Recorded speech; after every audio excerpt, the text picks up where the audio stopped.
Yooyyaa akkam jirtu daawwattootaaf dhaggeeffattoota keenya kabajamoo gabaasa tarkaanfii gooticha waraana bilisummaa Oromoo kan gurraandhala 9 bara 2022 isinii dhiyeessina an naatoo lammiiti.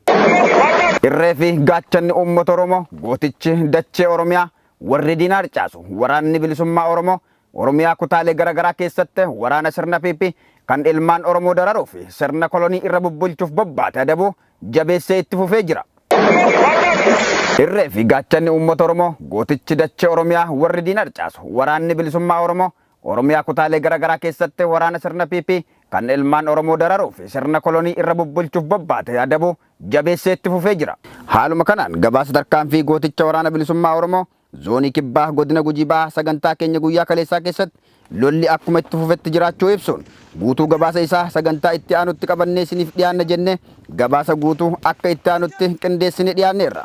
Gootichi waraana bilisummaa Oromoo zoonii kibbaa godina Gujii Lixaa aanaa Bulee Horaa ganda Gaalee Magaadaa bakka addaa Bantii Gisheeretti gurraandhala 8 bara 2022 tarkaanfii laalessaa ganama toora sa'aatii 2 irraa kaasee hanga guyyaa sa'aatii 6tti gaggeessan loltoota garboomfattuu PP 40 ajjeesuun 53 ol madeessee jira.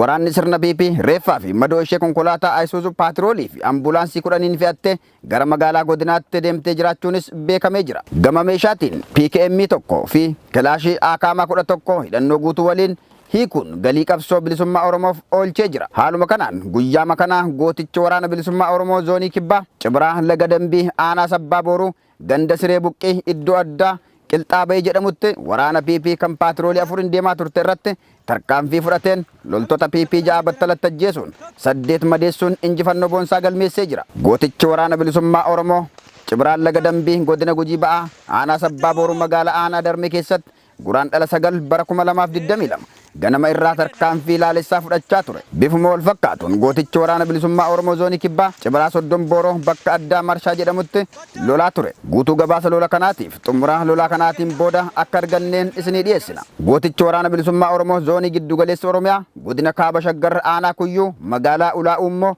daandii asfaaltii Goojjamii Finfinnee geessu irratti guraandhala 8 bara 2022 tarkaanfii fudhateen loltoota diinaa hedduu ajjeesuun hedduu du'aan adabee konkolaataa diinaa 2 fi meeshaalee garaagaraa hedduu booji'ee jira. Irree fi gaachanni uummata Oromoo waboon zoonii lixaa guraandhala 8 bara 2022 galgala toora sa'aatii 2:15 akka lakkoofsa Impaayera Itoophiyaatti godina Qellem Wallaggaa Ona Sayyoo keessatti waraana sirna PP maqaa poolisii federaalaan mooraa yuunivarsiitii Dambidolloo keessa buufattee jirtu irratti boombii mooraa ishee keessa seenamee itti darbatameen hedduun ishee du'aa fi madoon adabee jira. Tarkaanfii gootichi waraana bilisummaa Oromoo fudhatu hanga bilisummaan Oromoo fi walabummaan Oromiyaa mirkanaa'utti itti fufa. Horaa bulaa deebanaa injifannoon uummata Oromoof.